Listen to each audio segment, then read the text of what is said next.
கம்மி கேண்டி சாப்பிட்டு மூச்சு திணறி இறந்த 10 வயது சிறுவனின் தந்தை சட்ட நடவடிக்கை எடுக்க விரும்பவில்லை என்று தெரிவித்துள்ளார்.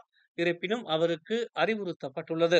35 வயதான ஃபக்ருடீன் ஃபிக்ரி தனது மகன் ஃபோமியின் மரணத்திற்கு வழிவகுத்த சம்பவத்திற்கு யாரையும் குறை கூறவில்லை என்றும், தனது மகன் ஃபோமி ஹபீஸுக்கு நடந்தது வேறு எந்த குழந்தைக்கும் நடக்கக்கூடாது என்று மட்டுமே தாம் பிரார்த்திப்பதாகவும் அவர் தெரிவித்துள்ளார்.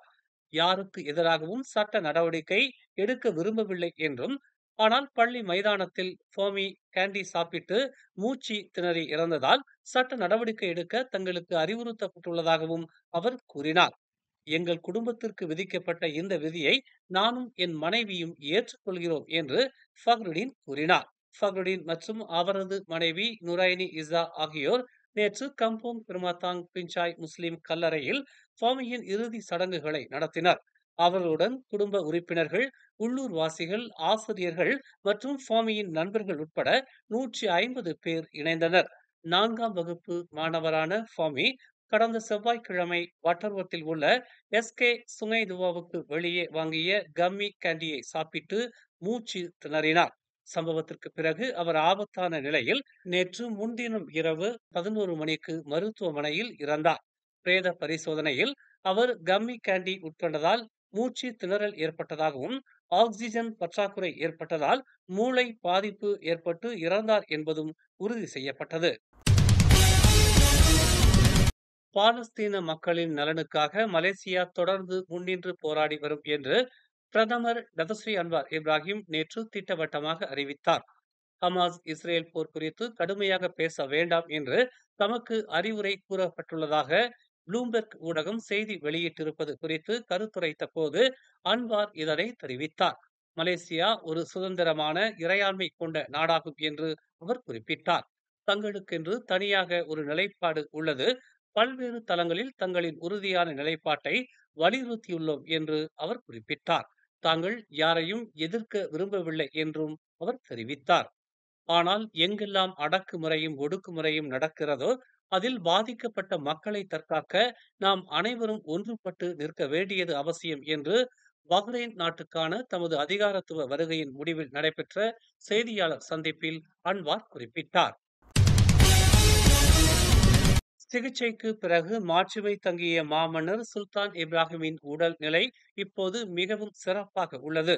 பிரதமர் டதஸ்ரீ அன்வார் இப்ராஹிம் இதனை தெரிவித்தார். பஹ்ரைனுக்கான அதிகாரப்பூர்வ பயணத்தின் போது 2 முறை மன்னரை சந்திக்கும் வாய்ப்பு கிடைத்தது என்று அவர் குறிப்பிட்டார்.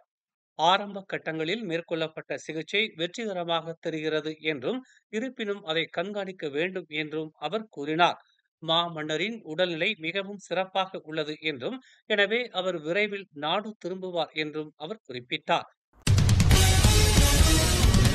ஸ்லாங்கூர் தஞ்சோங் பங்லிமா காராங்கில் உள்ள சட்டவிரோத கழிவுப் பொருள் பதனீட்டு ஆலையில் கைப்பற்றப்பட்ட 50 டன் எடை கொண்ட அசல் தோட்டாக்களும் காலி தோட்டா உரைகளும் ஒரு மாதத்திற்கு முன்பே நாட்டுக்கு வந்து சேர்ந்து விட்டன என்று போலீசார் விளக்கமளித்துள்ளனர்.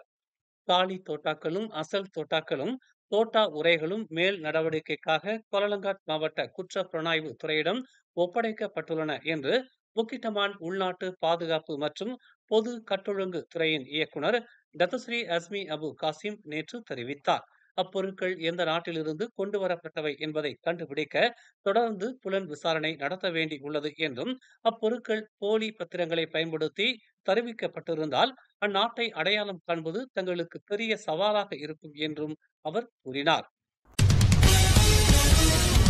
டிஏபி கட்சியின் மத்திய நிர்வாக குழுவுக்கு போட்டியிடுவதிலிருந்து அக்கட்சியின் மூத்த தலைவர் எம் குலசேகரன் விலகியுள்ளார்.